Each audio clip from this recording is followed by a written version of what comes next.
The April 3rd meeting of the Litchfield School Board. I'm Tina Harrison, Vice Chair, filling in for Brian, who is unfortunately away enjoying a much-deserved vacation in Aruba, but I'm not at all bitter. So I'll call the meeting to order, and we'll start with the Pledge of Allegiance.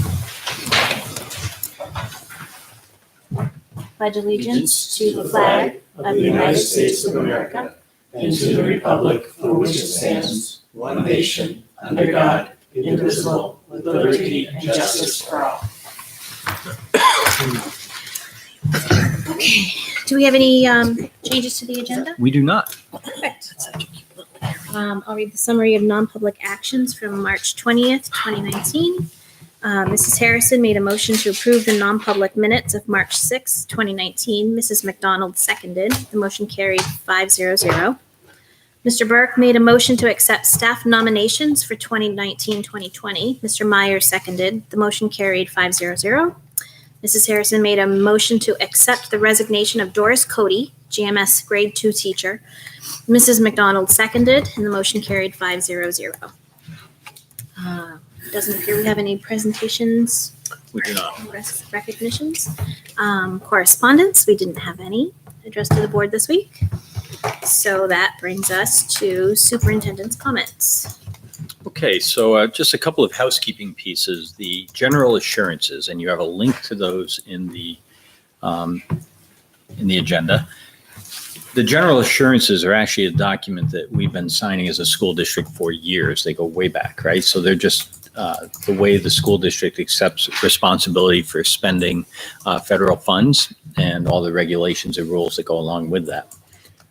Starting last year, the state required that the school board chair sign off also on those general assurances to make sure that the board was aware, because there are some fiduciary responsibilities that go with that on behalf of the board. So when you look at the document, you'll see that at the bottom of each page, there's a place for me to initial and also for the board chair to initial.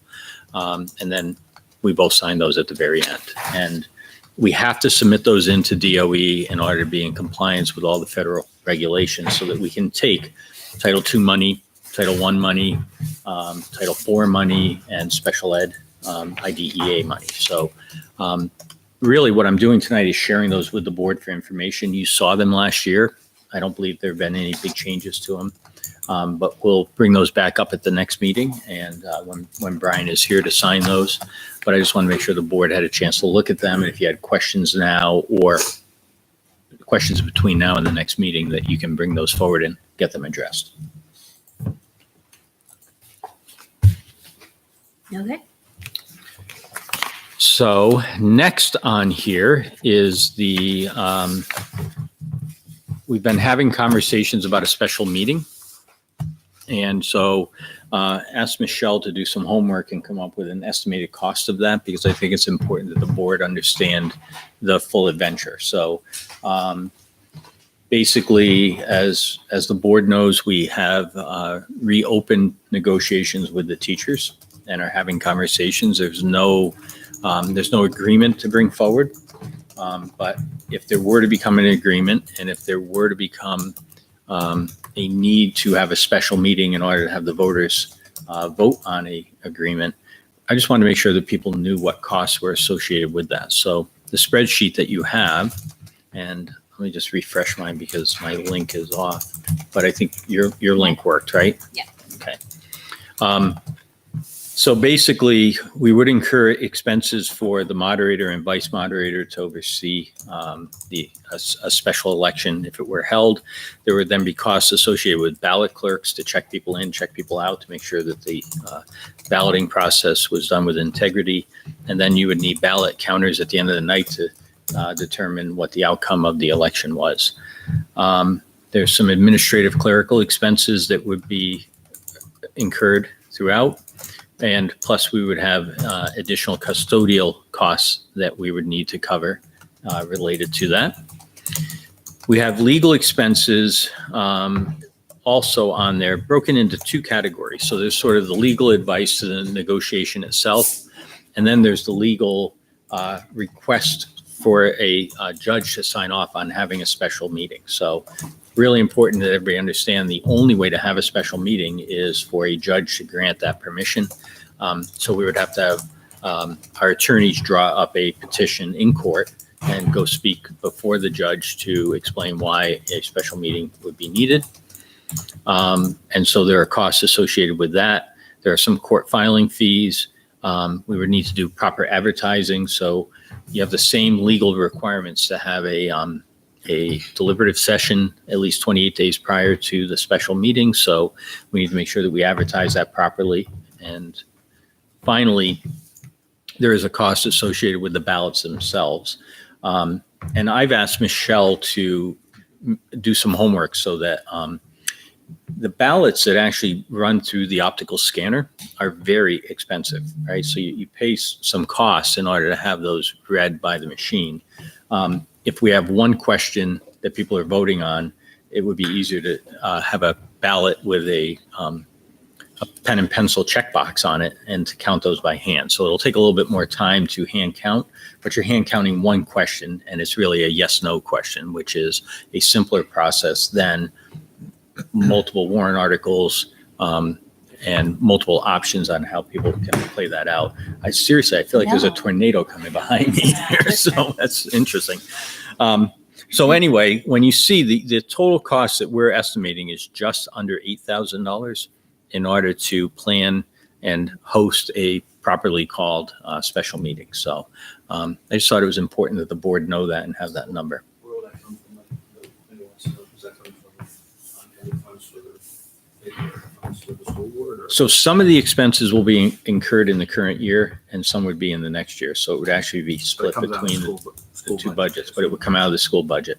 And it's not a budgeted line. There's not a special meeting line in the budget. So we would have to find it. Speaking, Corey may look at me differently, but it could be a portion of legal funds and so forth. So it may come out of various spots that are in the budget. And will this be shared with the budget committee or is this just for us? Well, we're sharing it publicly so that I think it's important that people understand that to go through this process is not free. There are costs associated with it, but I also think that having a good faith negotiation and hopefully reaching an agreement with our teachers is incredibly important to all of us. And so the expense is really minimal when you think about it in the big picture to have an agreement. Any other questions?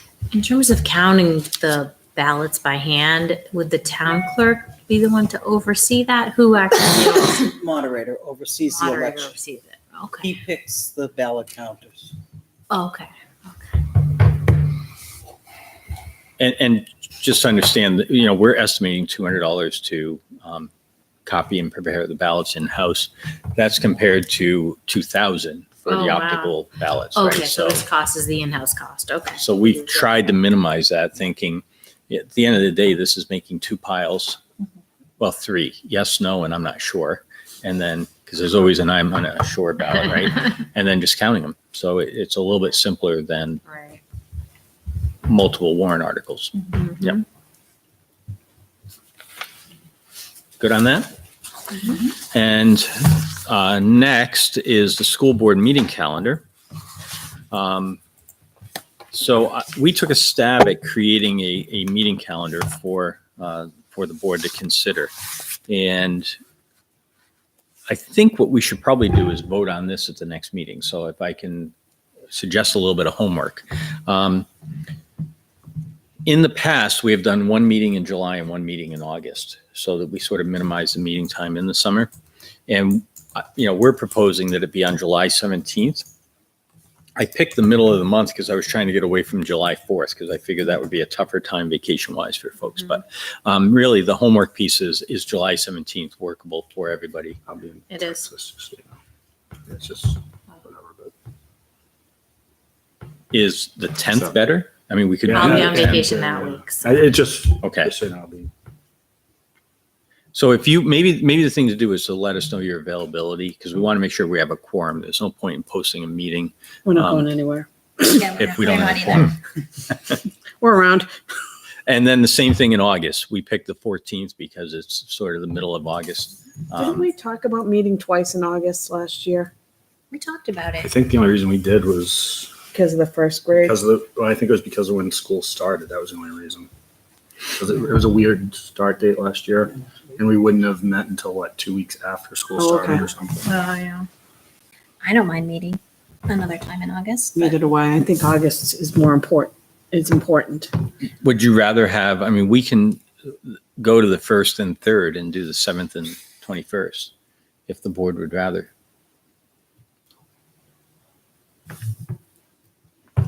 Go to the what? I know, first and third. I don't know. What do you mean Um, first and third? Not sure yet. The Oh, first and third week of We- Monday. The 7th and 21st. Ah, It's usually the third week of August, I think.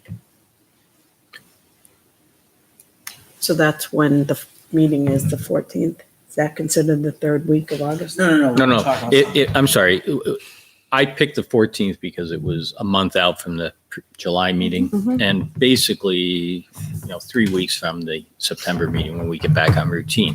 But if we go with the 1st and 3rd Wednesday, it would be the 7th and 21st. I guess the question is, do we have to, we're meeting on the 4th right after school starts?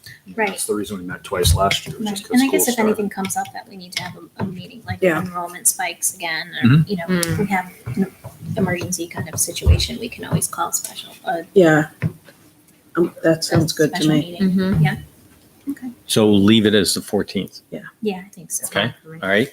And then you'll notice that the rest of the year, it's the 1st and 3rd Wednesday of the month.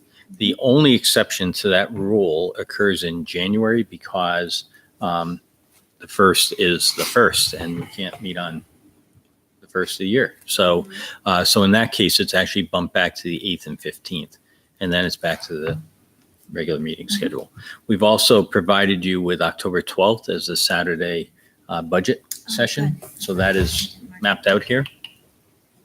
And we may want to rethink that because that's the Saturday of Columbus Day weekend. Right? So Monday, the 14th. So we don't want to meet on a long I weekend don't know if it's Saturday. posted. I Everyone's think going to be that- at a Is soccer that a lot of tournament. homecoming? Half the town has soccer Homecoming. tournaments that weekend. I Guilford. think you're right. Did you Yeah. go? Is that right, Bill? Is homecoming usually Columbus Day weekend? Around Well, it's in October, but typically we try to stay away from that, but it might be, I don't know. Bump down to the For 19th. some We reason. can, I just wasn't sure you wanted to have two. I don't know if you it's wanted to have posted two yet. meetings in 1 week, that's all. Oh. Trying to query a little time to the budget, go in and, but it makes no difference to me. Well, there's also 5 Wednesdays in October. We could move the 16th to the 23rd if we wanted to do that, and then move the 12th to the 19th. We could.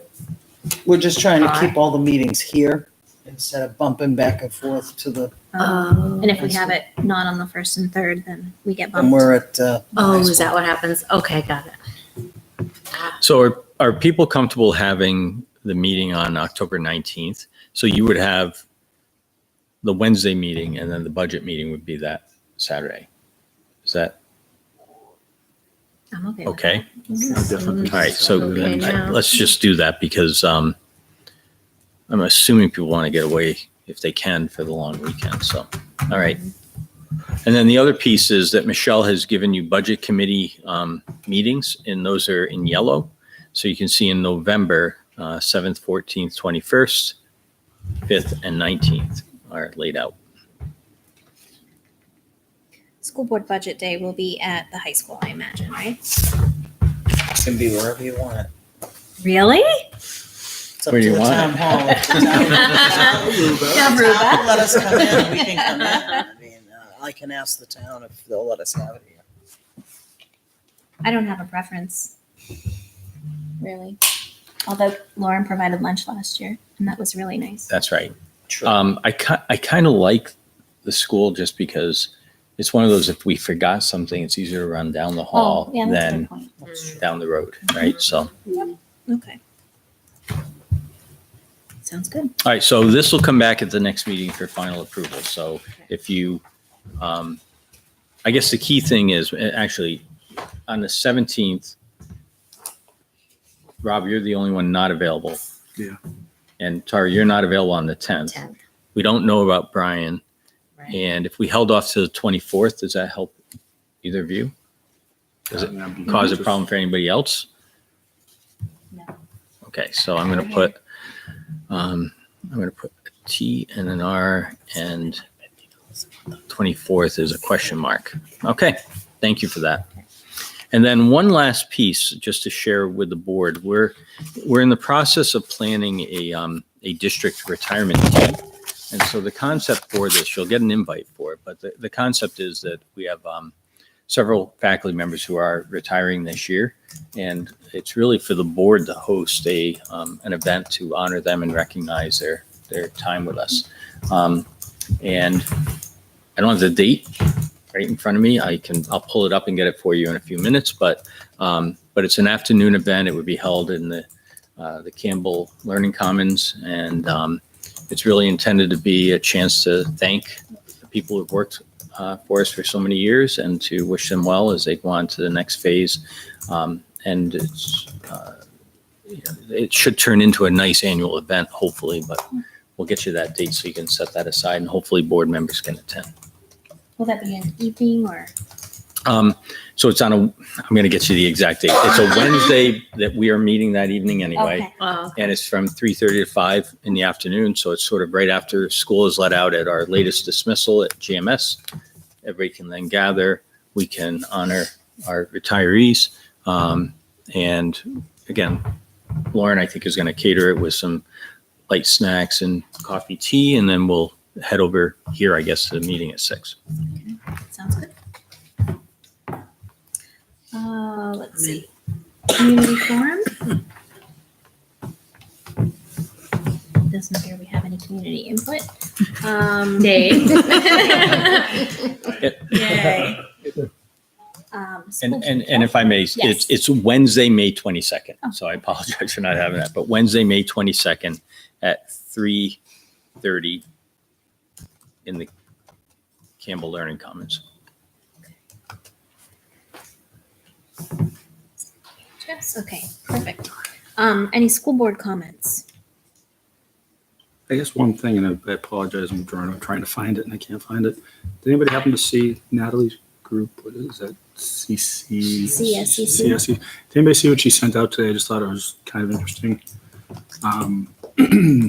It was, I can't find Through it. Facebook? Yeah, Or it was was it on an email? Facebook. No, it was on Oh. Facebook. She sent out something where it was a school, you know how we have signing days for sports, and we do a lot for our high achieving students. We have an academic awards night, and we recognize them again at the awards night. And there was a school that had an awards for people going into trades. That had been almost like a signing. And I just thought that was very kind of an interesting thing to play that up, just to give a look at, not to do anything with it. It's just, I enjoyed seeing the article and reading it. So That's interesting. I don't know if that's something we could maybe. Can we, with that, I haven't been to senior night because it's usually on a school board meeting night. So usually I pop in and then, I'm not saying we need to do it. I just thought it was an interesting. no, I think that's an interesting thing. She's been good at communicating things like Yeah. that with me. I sent her an email earlier today about another event that I saw happening, just as an idea, but she didn't send that to me, so. I think it was 2 years ago, one of our kids in automotive got the highest amount of scholarship money Mhm. to go to a college out in the Midwest or whatever. Mhm. So that's interesting. The kids that are going into trade schools, are there pictures up with the other kids in the hallway? Like, let's say, Oh, on the Tommy got into, like- on the monitors. yeah, We put as many things as we Okay. can up on there. Yeah. Yeah. Yeah. so Absolutely. make sure everybody's represented. Yeah. It just looked like a neat thing. They had like a Yeah. signing day for their trades. And Is that on Facebook? yeah, I'm sorry. I read it. I had baseball practice after school. They had 15 minutes and I read it. Yeah. And then now I can't find it. So Oh, I'll fine. see if I can find Sure, it. someone will pass it around to me. Oh, now I feel like Brian's here. The hurricane.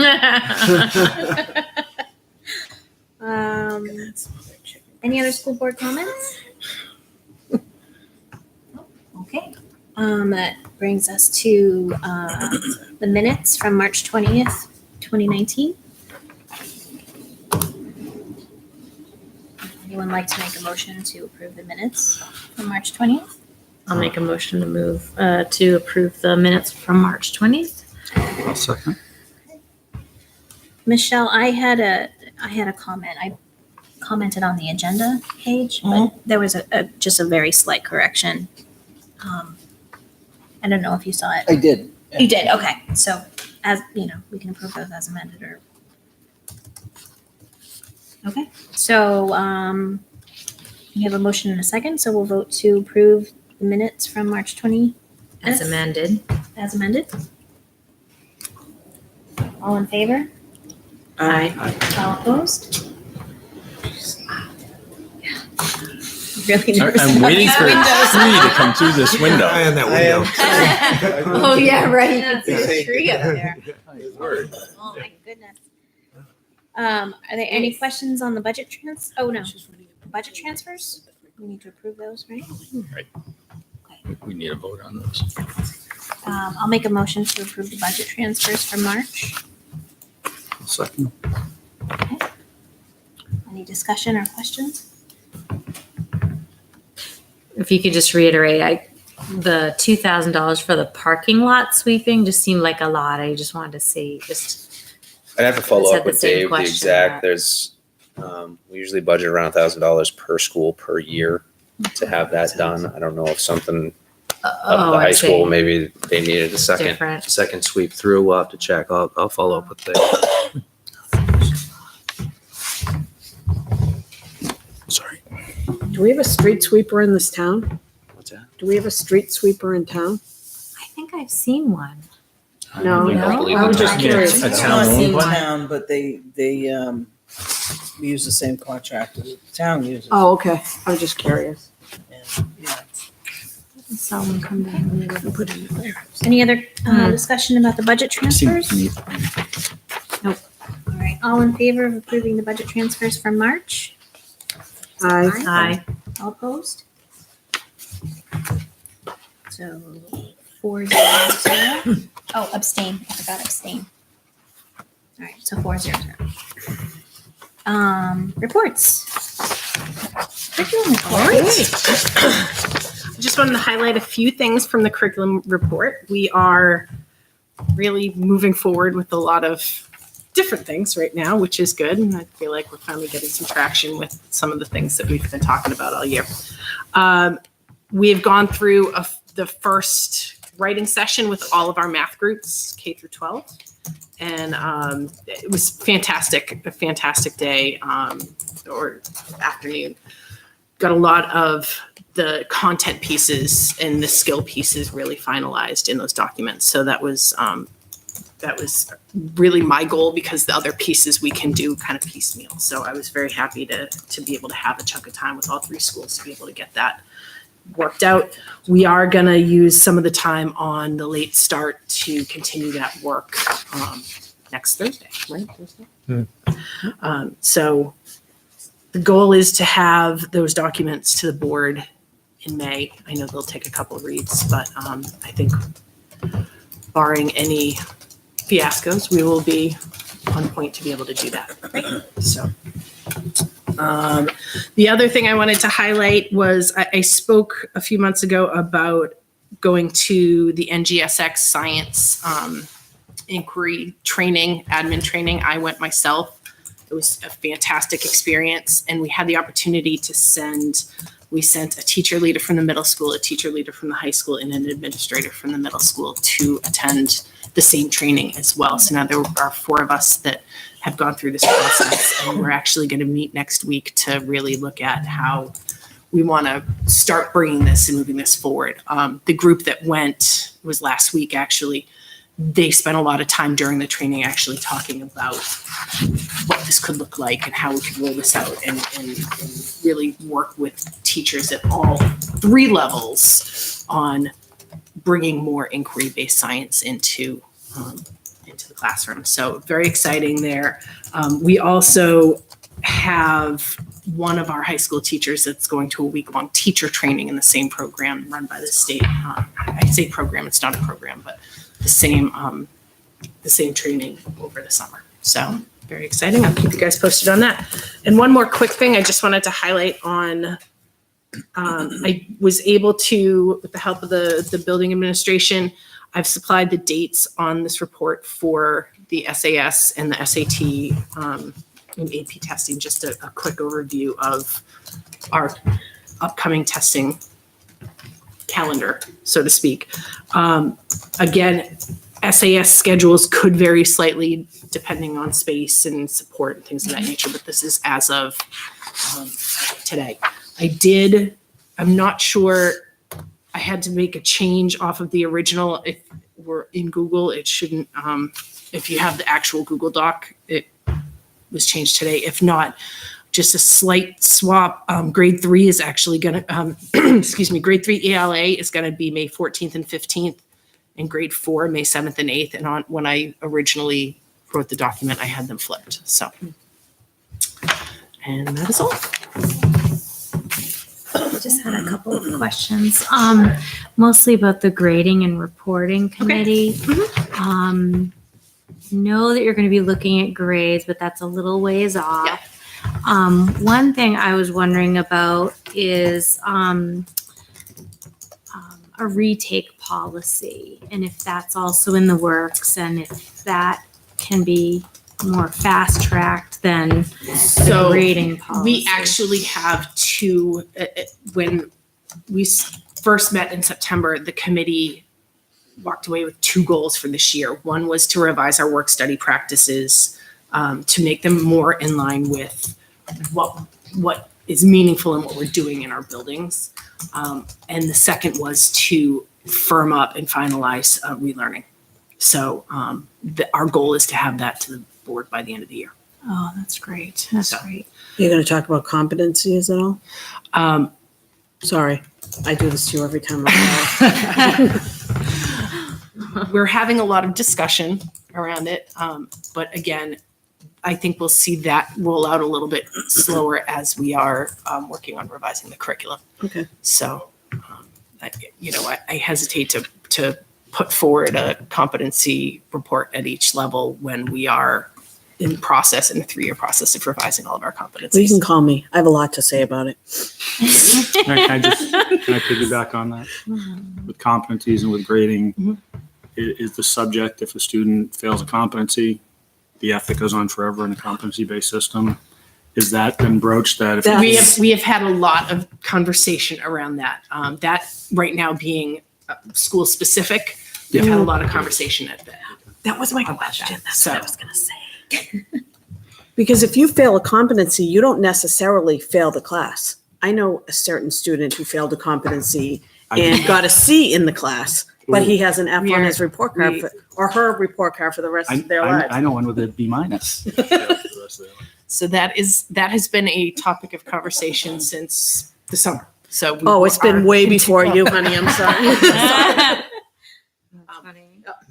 Okay, So you're on it. working on it. All right, I have one more consideration. And Mr. Thompson knows my situation from a couple of years ago from elementary school.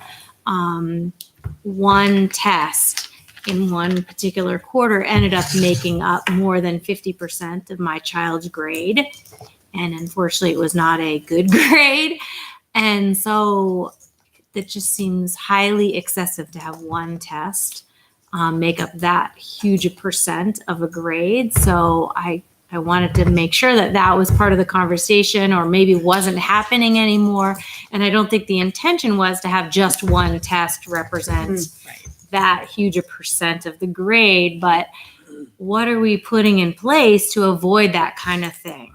And all of that is part of our discussion as we're looking at, summatives and formatives in grades, and how do we balance that out? And as we shift the reporting out to competencies at all 3 levels, I know at the high school, they do have minimum summatives that have to go into each competency, and that will be the same practice For elementary. as we go, as we move forward. Is it supposed to be?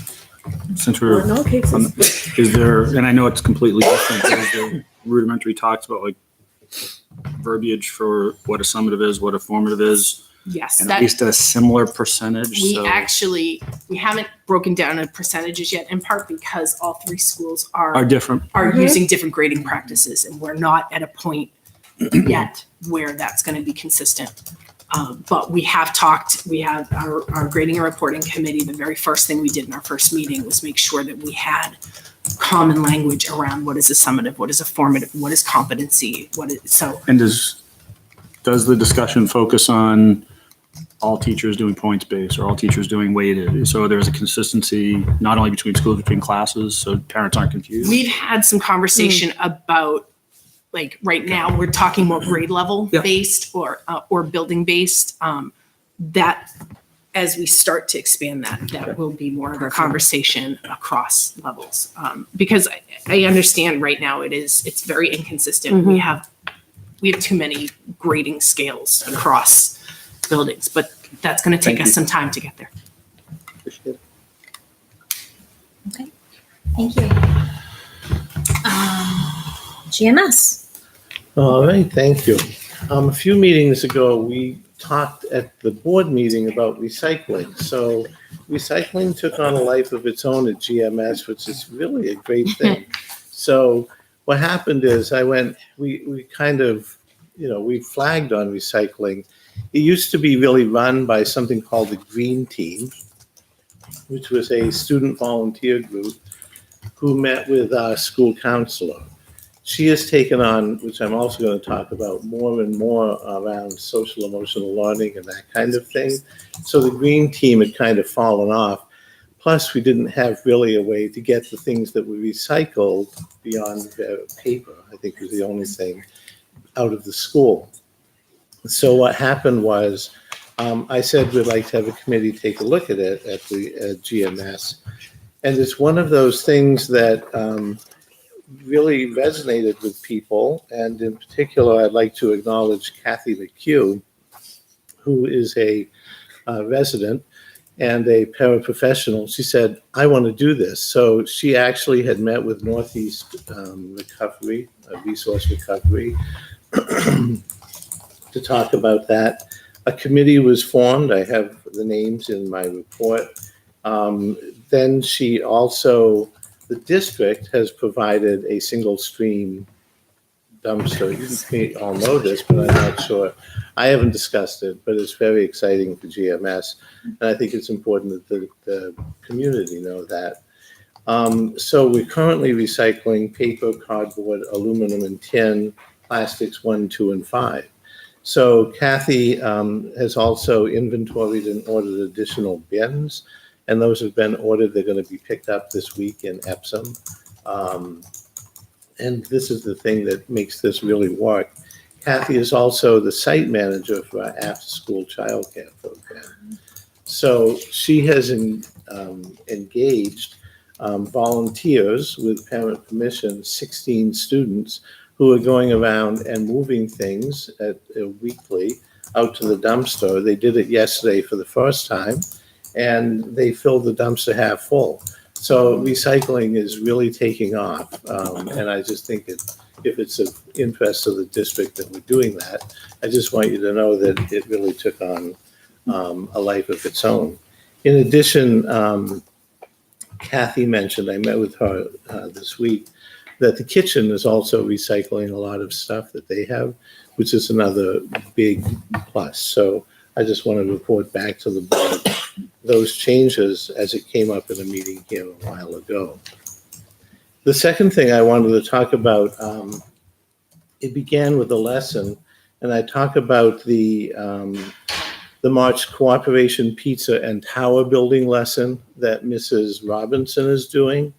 The reason I'm choosing to focus on this is it really is part of a much broader program that we've been engaged in really since last year when we had presenters on resiliency and all of that, social emotional learning.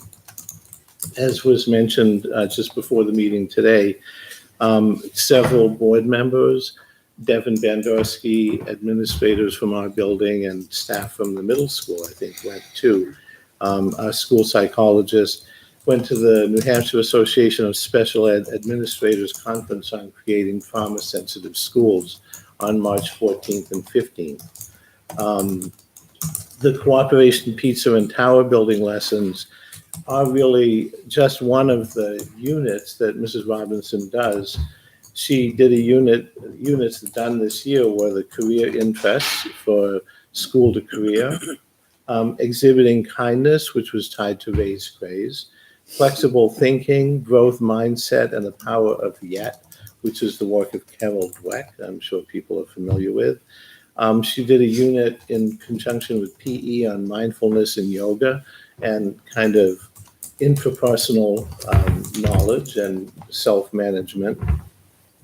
Another unit on problem solving and one on conflict resolution. When she does these things, she goes to every classroom, K through 4, over the course of the month and does these lessons. This year we began using the DESA, which is the Devereaux Student Strength Assessment, as a universal screening tool to help identify students who are struggling or need a little support in any of 8 areas. And they are self-awareness, self-management, social awareness, relationship skills, goal-directed behavior, personal responsibility, decision-making, and optimistic thinking. When students have been identified as needing some work in one of those areas, we have lunch bunch groups where kids work cooperatively together with the guidance counselor, the school counselor, I should say. Some students are already receiving support through our school psychologist's office. So they're being helped in those areas. One of the questions that came up at our workshop was, so what are we doing about social emotional learning? All of these are important parts of it. There is a broader DESA survey that's beginning to be used in the referral process for CAP meetings, the 504 meetings, and special ed referral. In addition, there's a lot of school-wide things that happen, and they are, for example, the career fair, which is about a growth mindset, the Tiger performances we do every other year, which is about pro-social skills. They have a variety of programs, sometimes about bullying prevention. And we also have partnered with the PTO, of course, for Raise Craze. And then our students participate in a whole range of activities in service to others, which we think is key to social emotional learning. So I mentioned the Veterans Day celebrations, food drives, clothing drives, Recess Relay, which raises money for the American Cancer Society.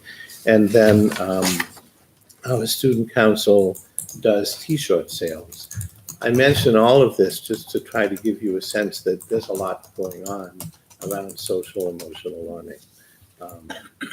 And then a third thing to mention very quickly, I know I'm 50% over my allocation. That's right, we're running early.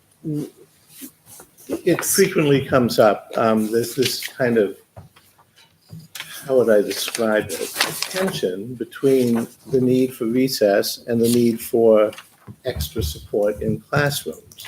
So I reminded the staff recently just about the wellness policy. It is the wellness policy that dictates that all students shall have recess every day, 30 minutes, preferably before their lunch. That's what it says. And we get that. We don't take recess away. We used to, but we don't do disciplinary stuff in the office even. Many schools do, but we do detentions if we need to retain a kid, but we don't keep them in for recess for that. But there is a dilemma for teachers. In an elementary classroom, and of course elementary is the only building that has recess, so everyone's affected. If a student is absent, the teacher has a dilemma about how to help them catch up with work they have missed. For the teacher's day, the time that they're not actively teaching an entire class are 2, lunch and recess, that 1-hour block, or the special time. The specials are actually graded classes with the exception of library. That's not graded. It happens every 5 days or 4 days, but there is no grade. And so the teachers have sometimes, with parent permission, and they thought that seemed sufficient, kept a kid in to make up, like if they've been on vacation. So when this conversation came up again in March, the 4th graders took the conversation and came up with this proposal. So the things that we would like to stress in bringing this forward is we fully understand that it will never be used for punishment. That's not why teachers would do it. But the reasons that it might be important to use either recess or library time is the students have missed instruction. However, they don't have study halls. So when you think about the teacher day and the student day, there is no other time except class time or recess lunch or library when they could maybe work with the students. So missed instruction for taught concepts, missed experiments or demonstrations. If a student comes in after being out 2 or 3 days and they've missed the opening of, for example, a science unit, they might need the foundational skills that in order to rejoin the class and make sense. So a teacher would be willing to give up time during their planning time and keep the students in for only part of recess. Sometimes they have tests. Tests can't be sent home. Additional help for isolated skill to work on mastery. Sometimes the class has moved on, but a student hasn't really gotten the concept. So the reasoning that they came up with is that teachers have only a small window of contracted time after the school day to stay for student help. It is true that it's really tough for parents to pick up students after school or bring them early because of work schedules. Students are tired at the end of the day, and they might be out for multiple days, so making assignments up isn't always possible in a timely manner. I talked to the team today. Oh, I'm sorry. Yes.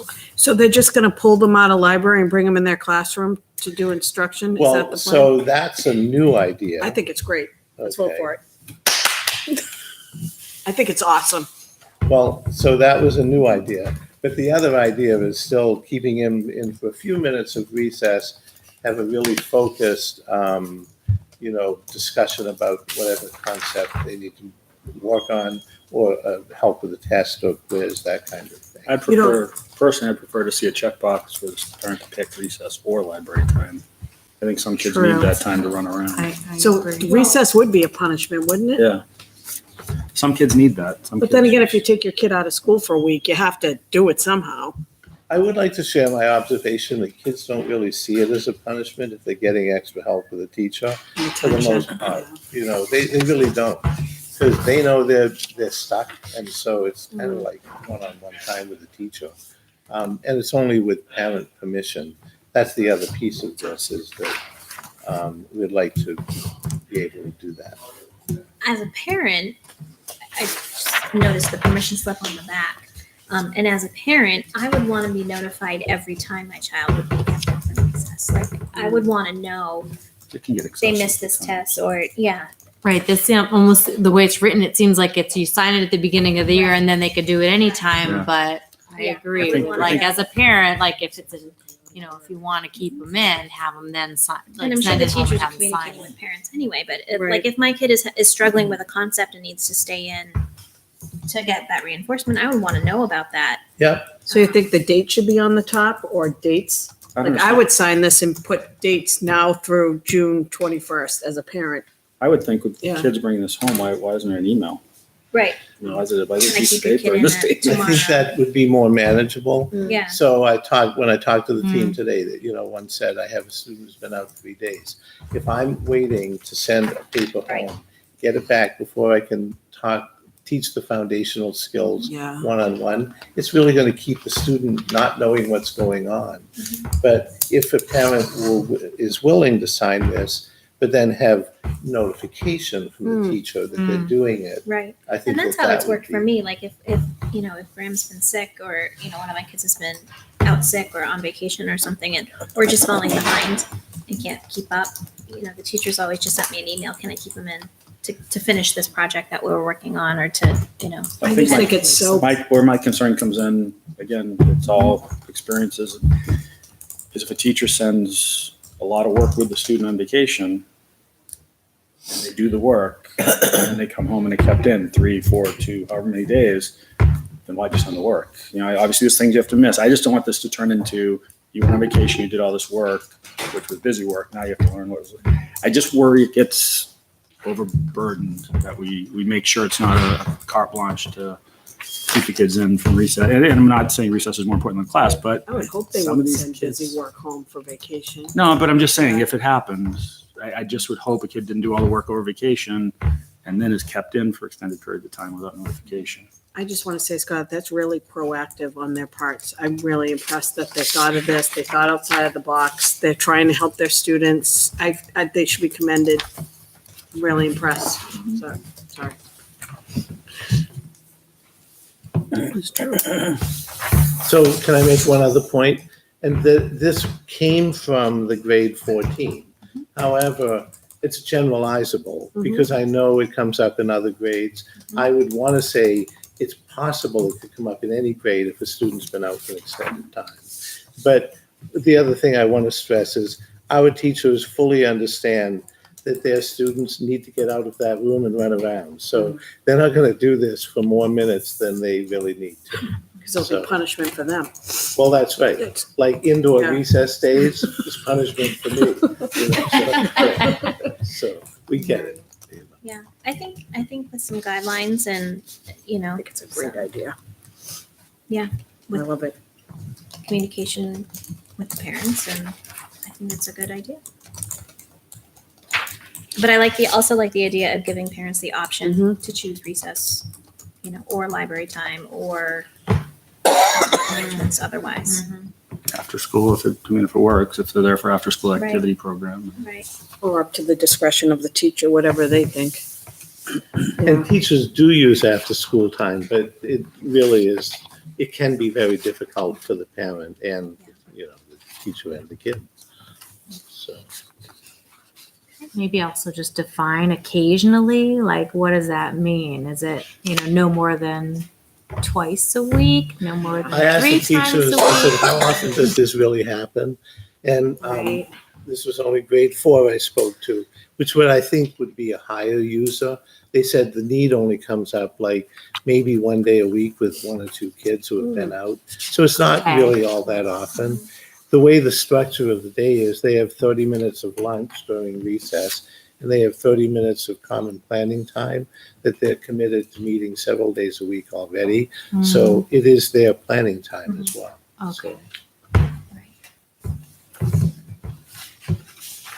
Yeah, I think personally I would prefer if a parent had to give permission every instance, or this week need to keep them in 3 days or 2 days. I don't know. Especially if there's a vacation and the kid's going to be out. If the parents are coming to you, maybe that's when you also send home this, ahead of time to be proactive to get it in the. I think it's probably a lot of these flu bugs that are lasting 4 and 5 That days, too, and you yeah. come back and these kids are so behind, and you've already moved on, especially in math. You got to get them while it's. Yeah. I'm impressed. Are you looking for action on this, or just a? I think that would be great if the board is willing to do that. And my thought is that, technically this practice sort of goes up against the wellness policy that says the importance, right? So I do think a board vote that this is like a waiver of practice would be important so that we have it. And I think Scott's got pretty good feedback in terms of the way to institutionalize it with, a blanket, but then individual notice each time so that we can hit a happy median. Okay. So should we just wait to come back to it? We can bring something back that Fleshed tightens out? that up, fleshes it out a little bit further if you wish, or you could vote to approve the practice of, implementing this practice and let us get the details ironed out. So we could do either way, whatever works best.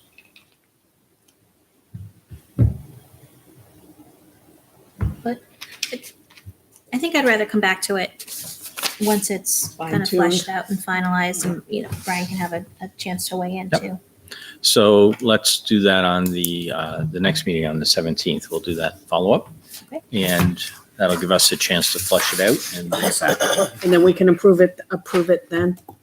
If If the board's ready and if we have it where you want to see it. Awesome. But I think we've got good feedback on it. Do you need permission in the meantime What's that? Do you need permission for, Um, are the They're teachers? not keeping them in. I mean, one Okay. teacher said, I'm in really a crisis this week. I mean, if you tell me that, Well, there wouldn't be anything that kept the teacher from calling the parent now, so I like to keep your. Right, exactly. Yeah, so Yeah. I'm sorry, I didn't. I don't think there'd be anything keeping a parent, teacher contact. I'd encourage it. Contact the parent now and say, hey, fell behind. I'd love to keep them in for recess or after school. And in the meantime, I don't think that's breaking any policies.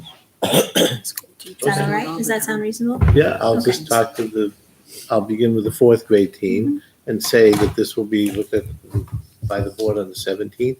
In the meantime, if something comes up, contact the parent and work it out. I think that's fair. Okay. Thank you. Thanks, Scott. Thank you. LMS. Good evening. I'm going to start with a couple of notes. First, I wanted to recognize Angela Dion is our nominee this year for the VFW Loyalty Award.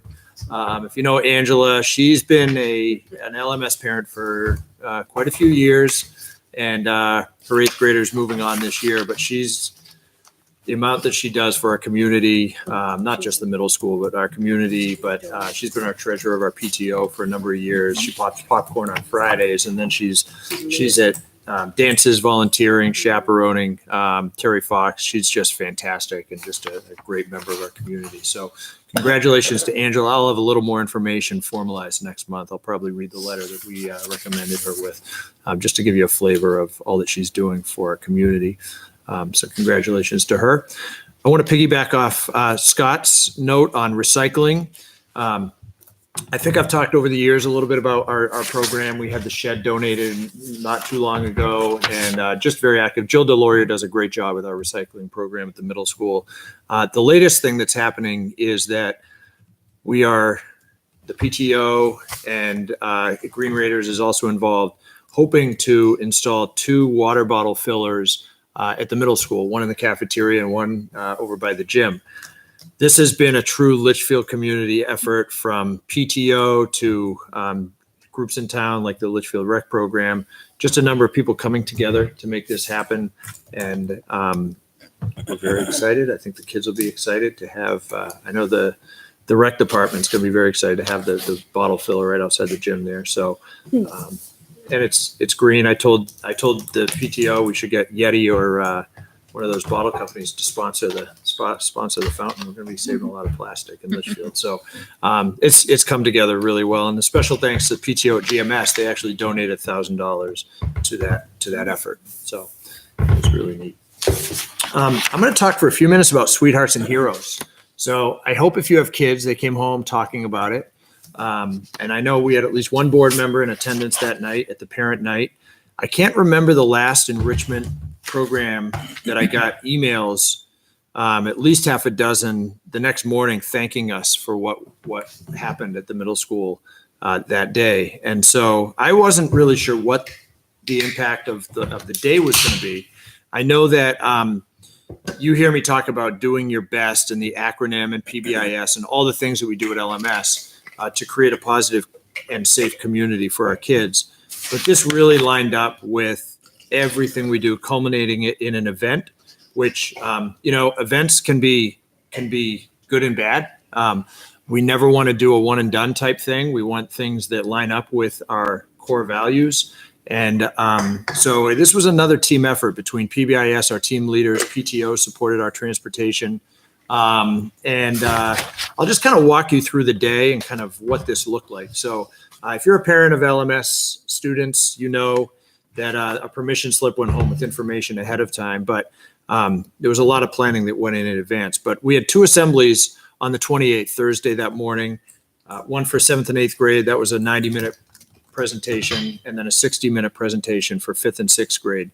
And the 2 individuals I mentioned last month that presented, one, Tom Murray, he's a former UFC fighter, actually, and now he's a converted speaker, but has done a lot of research and has a ton of information on safe schools and creating positive climates in schools.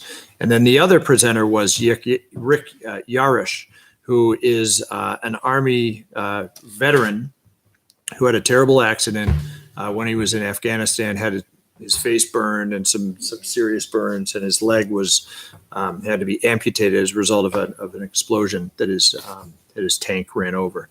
And so between the two of them, they bring a very powerful message to kids, and it's underneath it all. There's talk about bullying, there's talk about at-risk behavior, there's talk about a lot of very sensitive issues with kids, issues that we as the educators and the parents, we know that they're the reality of these kids' world, but sometimes it's hard to start that conversation, and they did a really nice job of both balancing that sensitivity, but also not avoiding the hard topics, and both brought a very powerful message to the kids. So leading up to this, we had a kindness week, which was an organic theme week of kindness. No promotions, no rewards. It was just be kind this week. And the kids came up with some ideas. We had themes each day: Mindful Monday, Mr. Thompson talked about mindfulness, Gratitude Tuesday, Adjective Wednesday, and Smile Day on Friday. So the theme was sort of building up to Thursday, but this theme of treating each other kindly. I think the most powerful part of their message on Thursday was just the idea of showing empathy.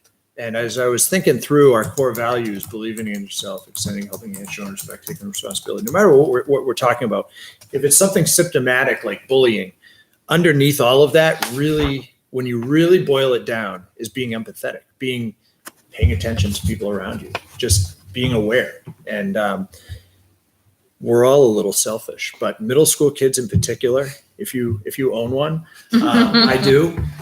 It's really hard to get them to see beyond 2 inches, not to mention to see beyond the moment, So I think they did a nice job of speaking to empathy and how important empathy is. The other really key point was talking about hope.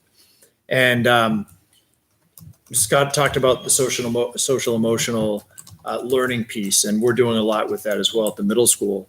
But what we see over and over again is kids that get stuck in the moment, or they get stuck in a crisis in the moment.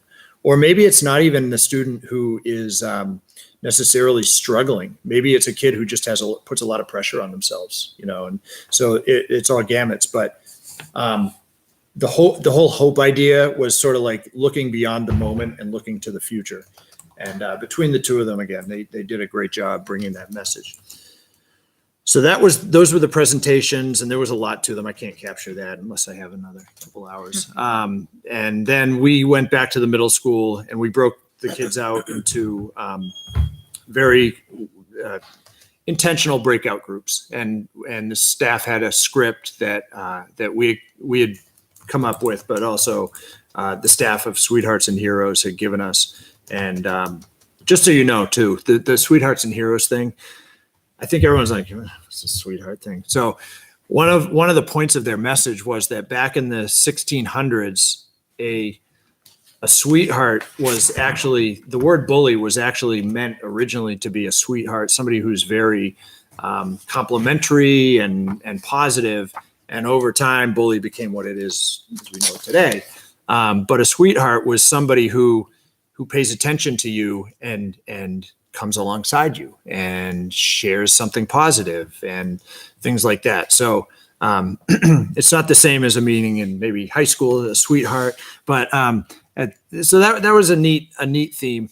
And then the hero thing is about everyone can be a hero. And again, that empathy piece and paying attention to people around you. There may be somebody right next to you who's just having a tough time, having a tough day, or maybe even something bigger, and just paying attention and sort of helping them out. And they go through a number of ways you can do that.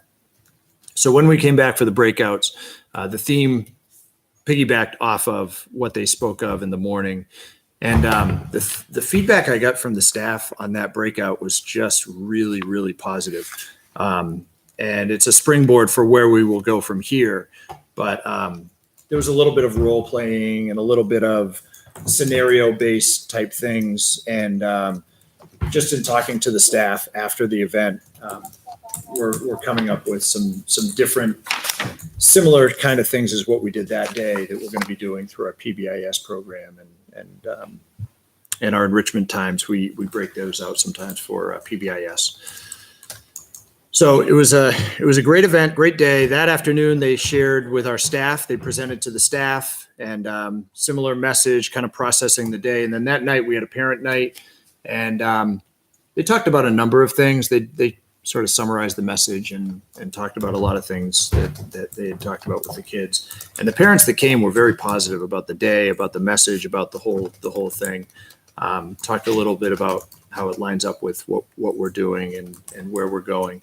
And so at the middle school, I think you know our guidance department's very involved in things like this, but also PBIS, but also the team leaders and the teams, the instructional teams. In addition, our health teacher and some of our UA teachers really hone in on this stuff, even FACS to a degree on goal setting. So we felt it just really lined up well. It was a great day. The PTO is often looking for opportunities of enrichment.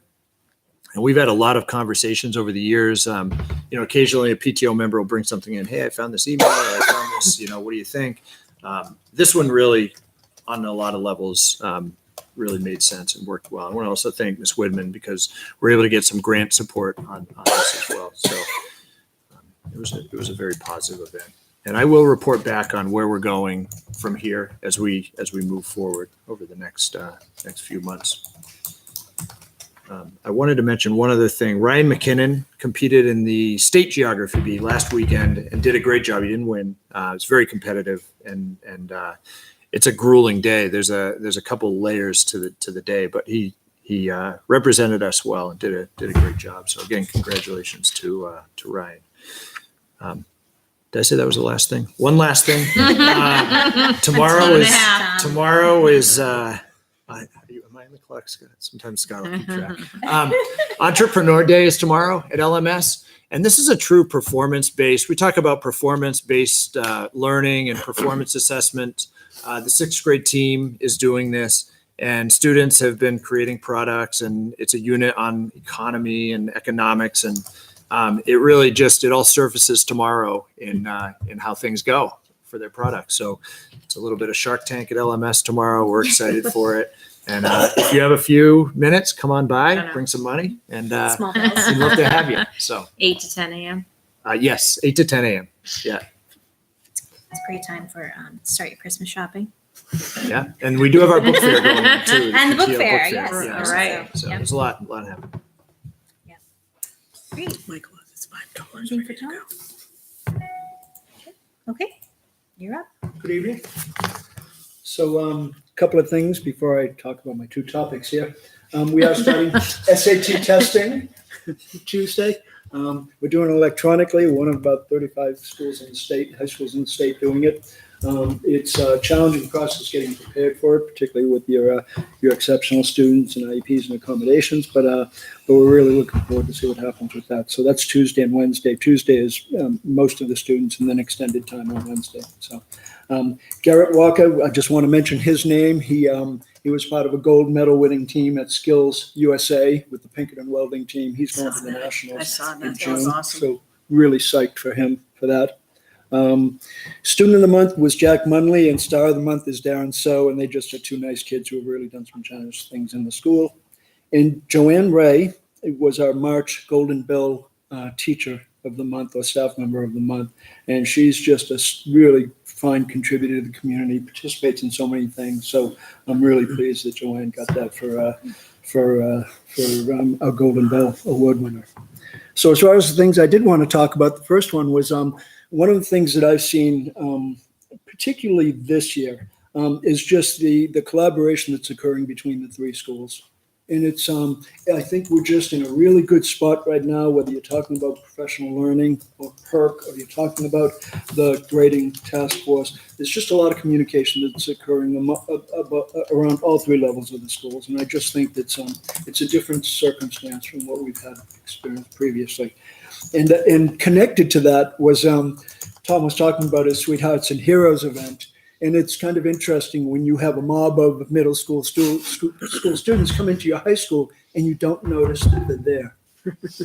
Truly. I mean, to me, that was pretty exceptional. They come in, they go to the workshop and the presentations. And I'm not sure that all of my teachers knew that the students were with us that day. It was really remarkable. And I think that's typical of Litchfield kids. They tend to be kids who do what you expect them to do. But it was just a really nice thing to see as a high school principal who knows what middle schoolers are like, having owned them. These guys were very accommodating, and it was a lot, as you would expect, some last minute little things. And I think I lost the rest of my hair. The buses were a little off that day. So, yeah, but thank you, Bill. You guys were great. It went It really was- well. It was easy. Yeah, and the other piece of this, which is really, again, it's part of the community, is we have a student who's ill, and family is taking extended trips down to Boston, and we put out a sort of just a feeler to GMS and to LMS, and between the two schools, they contributed $1,000 to this boy's family to help them get down and make sure that they had a little bit of an easier time dealing with the traveling back and forth and some of those other things. So it's again reflective of Litchfield. It's we're a really good community that really wraps around our kids, and that's an important thing I think to recognize across the three schools. So thanks, guys. Make sure you staff know I said that. The second thing, which I want to say is kind of unique for me, is because I'm the state coordinator for the New Hampshire Association of School Principals. I get to go to Washington, D.C. To advocate for public schools and for principals. And so I spent March 18th, 19th, and 20th down there doing some professional development on advocacy and public relations and things like that. And then I had the chance to go to our federally elected representatives' offices. And unfortunately, Congress was not in session, but I got a chance to talk with their aides who deal with education. So we're really fortunate in New Hampshire. I will say this: we don't have to deal with what other states deal with when we talk to those people. When you talk with Senator Hassan and Shaheen and Rep. Custer and Pappas, they're really strong supporters of education. So when you go there and you talk with their legislative aides, they're in our corner. But the thing that I think is important to recognize is that the things we go down there and talk about are things that are important to what's happening here in Litchfield. So we were talking about, for example, money for school safety and school climate, okay, and increasing that, not doing what's happening in terms of the president, his budget, which is cutting some of these things, but finding additional resources. And we know that just from our own school in terms of the work that we've been doing, how important is having that support. We asked for support for school infrastructure. And then we look at GMS and certainly some of the challenges for the school. It's important the federal government takes up some of their share of that. We asked for professional development. I send teachers to, Project Lead the Way or AP training, and part of that is because of funds we get through the title programs, and also professional development for principals. We also asked for more money for Title IV-A. We took money from that for our challenge program.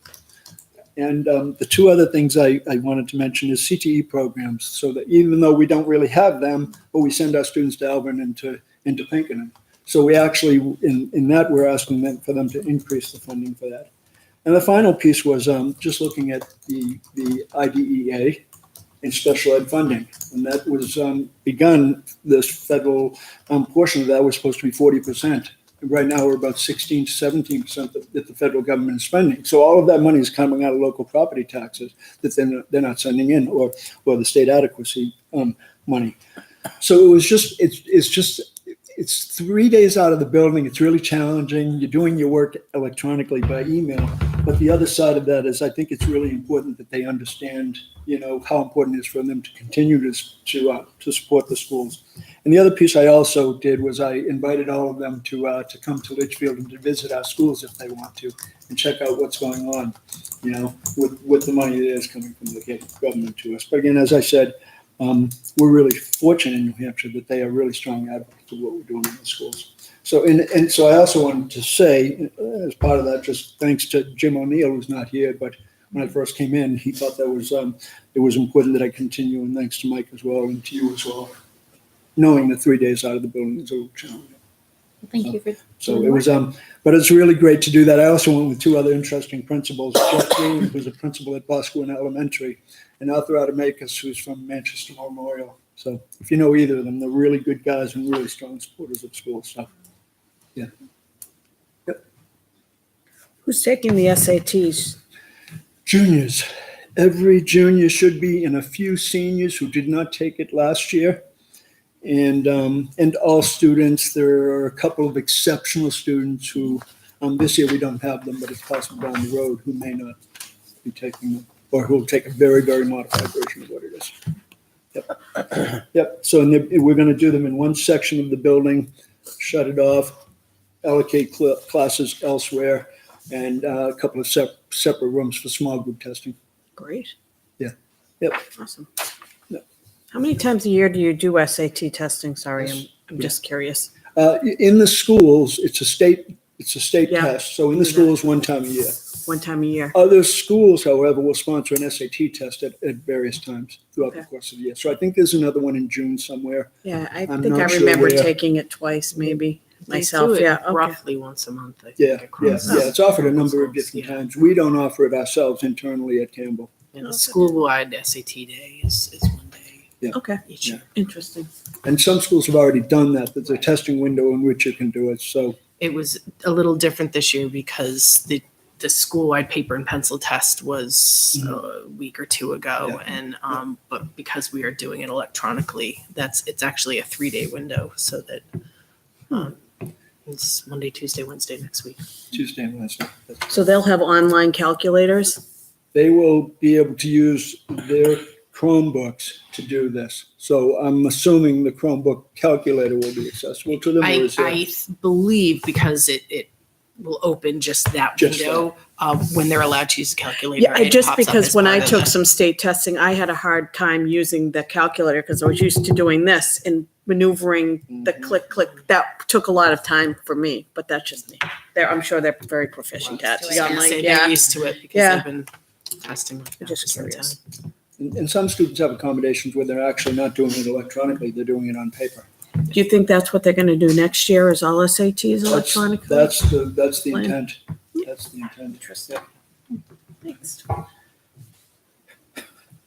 I hate to bring it up, Bill, but it's on here. And when I ran for school board, number one thing people brought up was the senior project. Yeah. Number two was senior pictures. Oh, yeah, I saw that Is Hoffmeyer. there any way Oh, that we can allow parents, if they have pictures taken over at the ocean, to just download the picture of the yearbook? I swear I had like 20 Yeah, parents it comes bring up that every up. year. It comes up every year. I know. Part of it, well, actually, we're meeting with them next week. Typically, it's an exclusive for the yearbook. And the reason for that is you're working with Jostens, and again, it's usually exclusive. Getting all these different pictures from all these other studios and stuff complicates that process a whole lot more. So I've not been in a school where the yearbook photos have been non-exclusive. Bill, when, with Hockmeyer, they're going to take a student ID photo, Yes, which could be used as a senior picture if somebody there chose. is, yes. So that is the other option that, Correct. it just has to be clear, when you get your school picture done, if you want to come in all ready for that to be your senior picture, feel free. And then I you just can had a lot of- also a pay lot the of parents additional who- fees. Paid the whatever it was, It was a lot of- $20. It yeah. was like $20 to have 2 pictures taken at the last place. That would go in the yearbook, and then they went off and spent a lot of money having the real pictures taken. Right. I just had so many parents come up to me, can you fix this? Yeah. The other option to that, which was available, was that they didn't have to pay the studio sitting fee, but they would come and do it when the underclassmen had the pictures taken. They would have the senior picture taken and not be charged the sitting fee, and then they could go to their other studios and do those, Right. do their photos there. I have seen it done in other, like, probably not locally, but I've seen online, certain districts send out a flyer that this is the list of approved photographers that you can use, and they know what format, restrictions we have, and, they can, so go to these photographers and. We use Jostens, and if they don't use the photographers, it's their responsibility to get it downloaded. So Yeah. Yeah, it really facilitates hugely the yearbook process, because you're only dealing with one entity Right. to manage that process with Jostens. Otherwise, you can get into a really challenging, because I don't know who you're going to use and all those other things. We can set out the notices to the students and then the communication. Yeah. Yeah. So, Yeah, Any other questions for the principals? I had a question. Mr. Thompson, I think in your report, we had talked as a board previously about grades, why they were closed. I mean, for everybody, like the grades were closed, Grading program. campus portal or whatever, parent portal was closed while grades were being done. But did yours say that you are actually going to keep that open? Yes, so what happened was, I met with, well, it wasn't just me, it was Joyce Wilcox also, and I think Maura Simpson-Jones. We met with Andrea to see what we could do to kind of change that. So the dilemma for teachers is they do a lot of handwritten comments, and the policy or the procedure has been that the parent portal has to close for that to happen, plus all the grades to go in. And I don't know enough about Infinite Campus to know exactly how it's set up. But what we came up with this year, this quarter, the other thing is that we do still send paper report cards. I think we're alone with that. So we have some time that we need to print them, get them to teachers, get them out. So we've streamlined that. So I'll talk about that first. We now have a way, and I don't think it was there before, teachers have said no, that a teacher can do a batch print of all their report cards, and it's really quick. So once they have them, the office is still going to do specialist report cards, but the teachers can do a batch print. In addition, Andrea was able to open the grading window to teachers to input all of the benchmarks for academic grades, like the numbers that go under the subject, and also the comments a whole week in advance. What it means is that the window will still be open to parents at that time, but they'll see those things keep coming in. Like if they check, which what we hear is not a lot of elementary teachers parents do check, but if they do check, then they'll see that it's changing over that week. Then there'll be a 1 week period for the academic grades to get finished and uploaded in the printing tool. So it won't be closed at all. People will see it For the as 1 it's week- happened. That's, I think, what we talked about. Well, for the hoping to 1 see. week of the academic, finishing up the academic grades and the printing, it will be closed for that week. Oh, And my okay. sense is that the way our program is set up in Infinite Campus, I think it needs to be for some reason. That was my impression. But we have reduced the time period Oh, okay. significantly from Alright. where we were at the start of the year. So I think I'm making these numbers up. I think we were at like 9-10 days, and we've gone down to 4 or 5. Well, 5 school days and a weekend, yeah. So our quarter closes April 12th. Teachers, starting this Friday, can input all their comments, and parents will see them in advance. And then we're sending home the report cards on the 19th. Right. One thing I just learned by myself, you pointed out to me that there's actually a new app that parents access. I didn't even realize that. I think, other people may have the campus portal app. I didn't even know they were doing that. The new. I heard about that too. Yeah, it's just, I got a notice on the old Infinite Campus app. I remember that there's seeing a- that all. So parents should know that there's a new app out there called Parent Portal that they should download. And because I wasn't seeing hardly anything on the old one, and I Yeah, That's I think you, and it's I'm like, much, what is I it? find it much easier to use and So- to navigate on my phone. The drop-down menus are more, I feel like there's Yeah. more information on there too, like Yeah. attendance Yeah. and So this is the first I'm hearing of it too. We should probably get notice in our newsletter so all parents Yes. get it.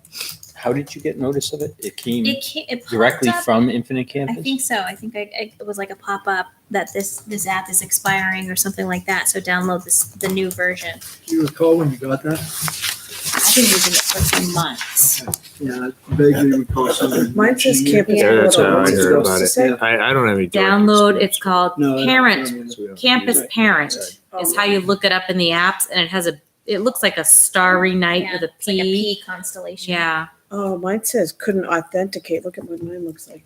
My Infinite Campus portal campus. So portal. people are, I mean, especially with grades coming out, Yeah. they're gonna, Let me ask Jason to just get a communication that we get to the principal, so Okay. all parents get Yeah. one Perfect. clear communication, and make sure IT knows if there's something parents need to Right. know, it'll be I think addressed. the Yeah. desktop login is still. Oh, is all still the same. I think it's Yeah. just the mobile app.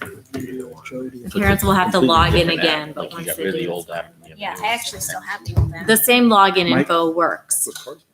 I'll take it. Yeah, thank you. All right, Okay. ready for enrollment? Yeah. So, quick enrollment summary. You have the link? I seem not to. I don't know what I did, but It's there. yeah, it's weird. Anyway, so if we take a look at GMS for the month of March, we did gain, let's see, 2 students overall. And so we're up 14 students for the year at GMS. I think that's really important. And we Wow. did gain a kindergartner, right? So it's another coat hook hung up on a wall somewhere to make sure that we can Very accommodate. If you build it, they shall come. How does that kindergarten registration compare to last year's about this time, 54, We're still behind about 10. about 10? Yeah.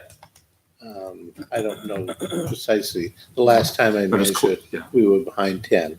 I guarantee 10 houses are going to sell between now and then. They're already starting to flip. Yeah. Even in the past week, 2 have sold in a day. And they're going to be young families moving in. Do you know, when we're talking projections, with the town growing again like we are, is this normal for the elementary to be hit harder? I mean, I know you can never say normal, but is this what you'd expect to see in a projection, or? So And it's that's hard probably a for, loaded it's question. hard for me to say that because I just haven't seen the trends long enough. So I think we should go back to, and we can bring this next meeting, the projections that we had back in the fall and just compare those to where we are and see if anything jumps out at us. I guess in your concerned. experience, is it out of whack to see 14-3, -1?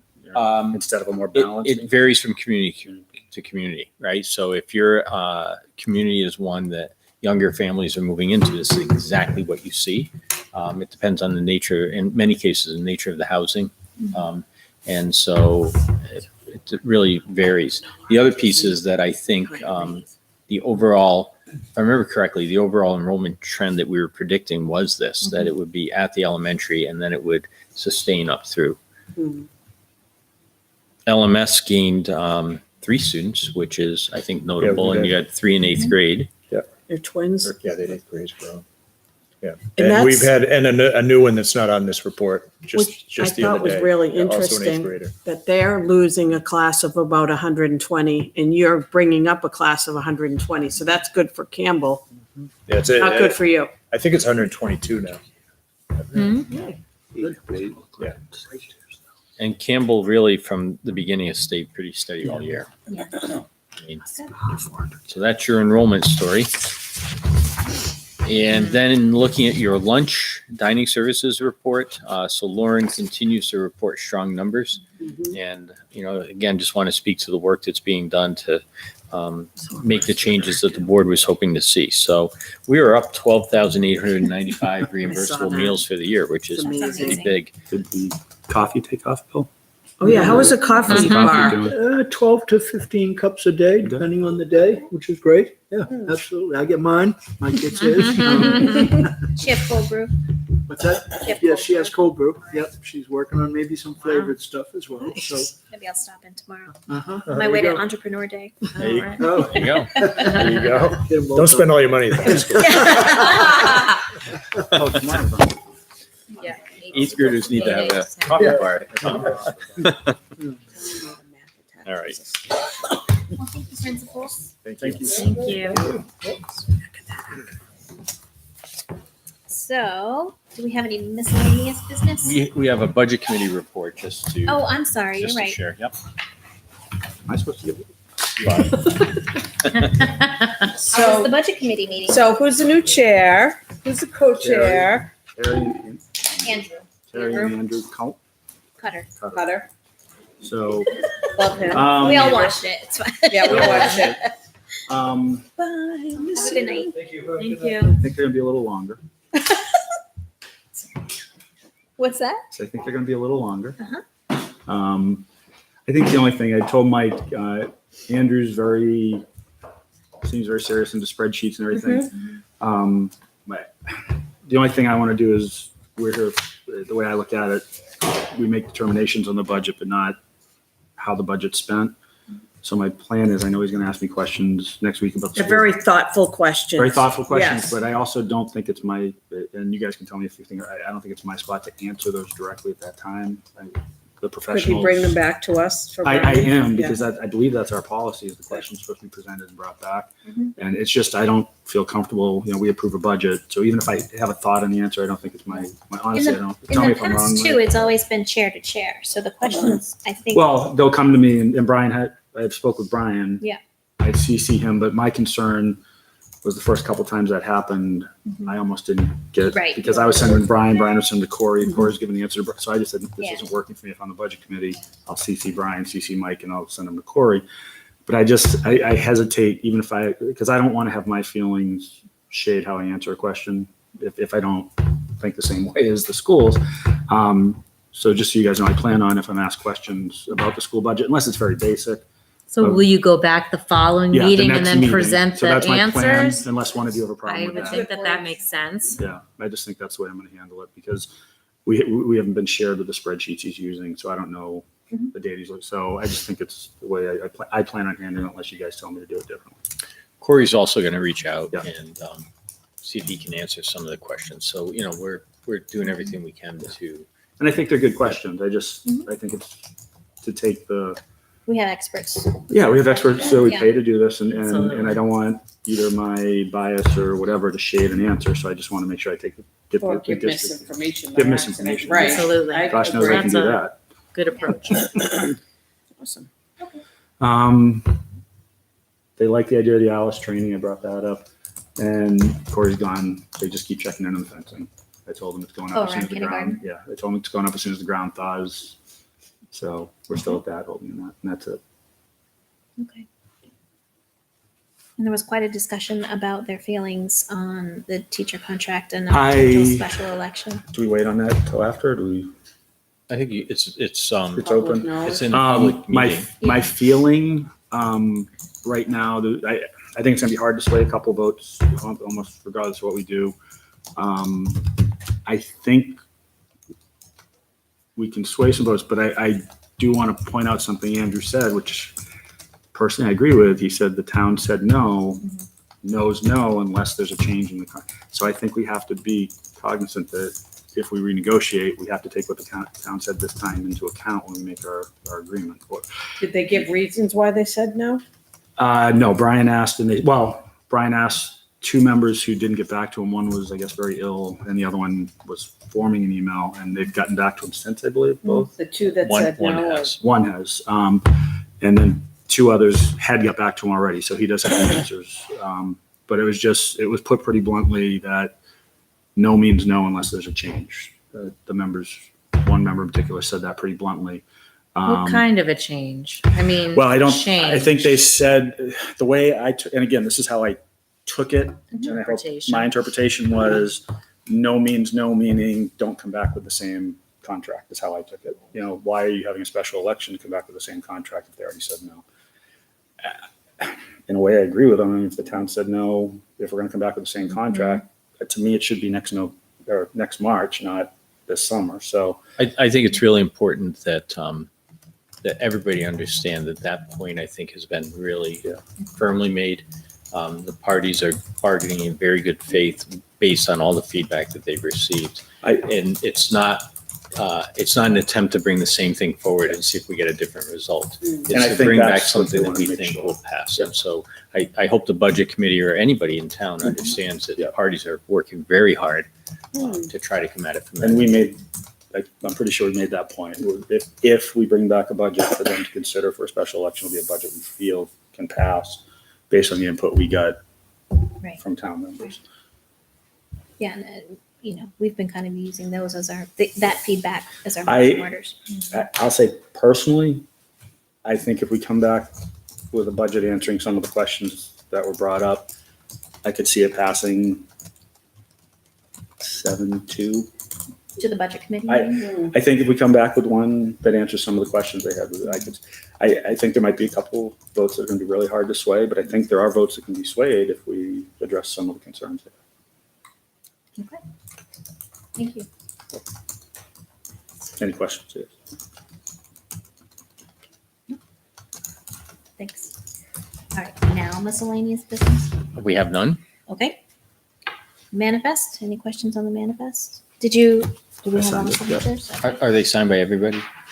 They are signed Three, I by think. 3 people. Okay. Yeah. All right, public input? Dave? All set. Okay. And that brings us to non-public. Okay, have a good night. You too. Thanks, good night, You too, Dave. Dave, thank you. Talk to you soon. So, non-public session, RSA 91-A:3 II. E-C. The dismissal, promotion, or compensation of any public employee, or the disciplining of such employee, or the investigation of any charges against him, unless the employee affected has a right to a meeting, and 2, request that the meeting be open, in which case the request shall be granted. B, the hiring of any person as a public employee, or C, matters which, if discussed in public, would likely affect adversely the reputation of any person other than a member of the body or the agency itself, unless such a person requests an open meeting. You all agree to go into non-public session? Agreed. Yes. Okay. Here we go.